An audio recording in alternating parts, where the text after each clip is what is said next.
The stock market is absolutely on fire right now, and it's all being driven by one massive idea, that artificial intelligence is about to change, well, everything. But behind all that hype, are we maybe missing the fine print? In this explainer, we're going to put on our detective hats and go on a forensic investigation. We're digging into the footnotes of the AI boom to see if the foundation is really as solid as everyone thinks it is. You hear this everywhere, right? Financial statements? Fundamentals? Who cares? The story is just too good. The story is that AI is fundamentally reshaping our world, and you're either on the train or you're getting left at the station. In this brand new era, the old numbers, they just don't matter. But doesn't this feeling seem kind of familiar? This idea that some new technology is so revolutionary that all the old rules just get thrown out the window. Think back to the year 2000. Companies like Nortel and Cisco were building the very infrastructure of the internet. They were changing the world, and yet a lot of those high-flying companies don't even exist today. So what, if anything, is actually different this time around? So let's just take a snapshot of the scene today. We've got stock markets hitting all-time highs. The narrative around AI is so powerful, it feels completely and totally unstoppable. Investors are more optimistic than they've been in years, and that feeling, that euphoria, is shaping the entire financial world. But here's where things get a little weird. There's this massive disconnect. While everyone is incredibly optimistic, the things that usually flash red for danger are totally silent. Take the high-yield bond spread, for example. It's basically the extra interest you get for lending to riskier companies. Right now, it's near an all-time low. The market is effectively shouting that there's no risk out there. And if history has taught us anything, it's that the moment everyone thinks there's no risk, that's exactly when you should be paying attention. So to figure out what might be lurking just beneath the surface, we need a guide. We need a detective, someone who ignores the splashy headlines and goes straight to the fine print, to the one place most of us never, ever look. The footnotes. And our detective for this case is a guy named Anthony Scilipoti. He's a forensic accountant, and he has spent decades of his life reading the things companies really don't want you to see. He's the guy who famously called the collapse of Nortel way before anyone else saw it coming, all because he spotted the warning signs hidden deep inside their financial statements. He is the perfect person for this job. And his whole guiding principle is actually pretty simple, but it's also incredibly profound. He says it's not enough to just find the numbers. You need the experience, the judgment, to understand the story those numbers are trying to tell you. And that's a skill you can only build after decades of watching these corporate dramas play out, over and over again from boom all the way to bust. So to understand the risks we're all facing today, our detective goes back to the cold cases, the huge financial blow-ups of the past. Why? Because while the technology always changes, human behavior and a lot of the accounting tricks, they tend to stay exactly the same. You remember Enron, right? Their big secret was hiding mountains of debt off balance sheet. These were basically risks that would only get triggered if something bad happened, like their stock price falling. They weren't listed on the main books as a liability, just kind of vaguely mentioned in the notes. And then, when the market turned, bam, all those hidden risks blew up and the whole company just imploded.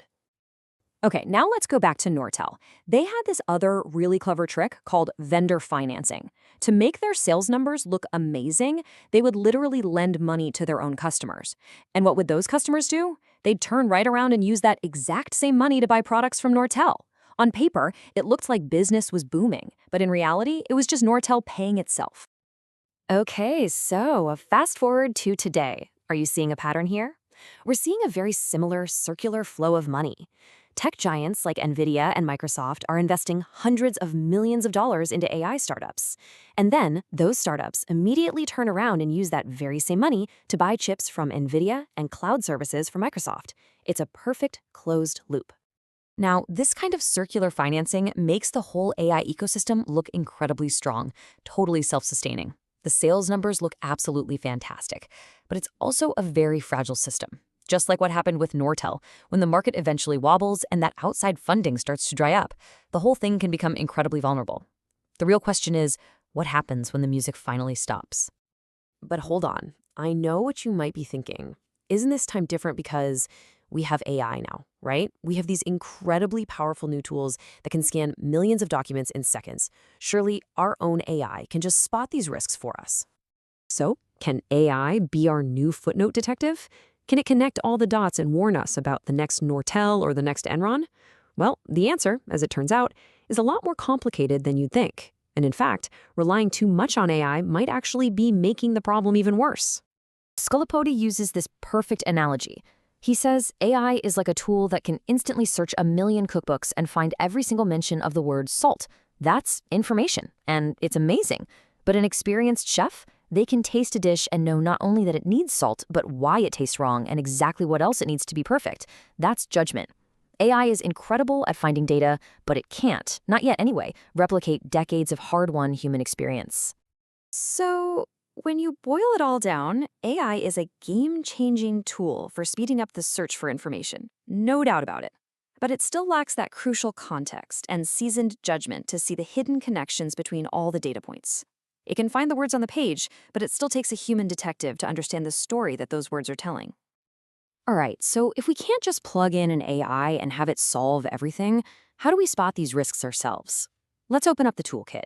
It's not about looking for simple red flags, but about understanding a much more nuanced 3-stage process. First, you absolutely have to understand the business and the world it operates in. Second, you look for what Scilipoti calls flammable items, and notice he doesn't say red flags. For example, a startup having negative cash flow isn't automatically bad if they're investing in huge growth. It's just flammable. And that brings us to the third and final step. You look for a spark, a catalyst.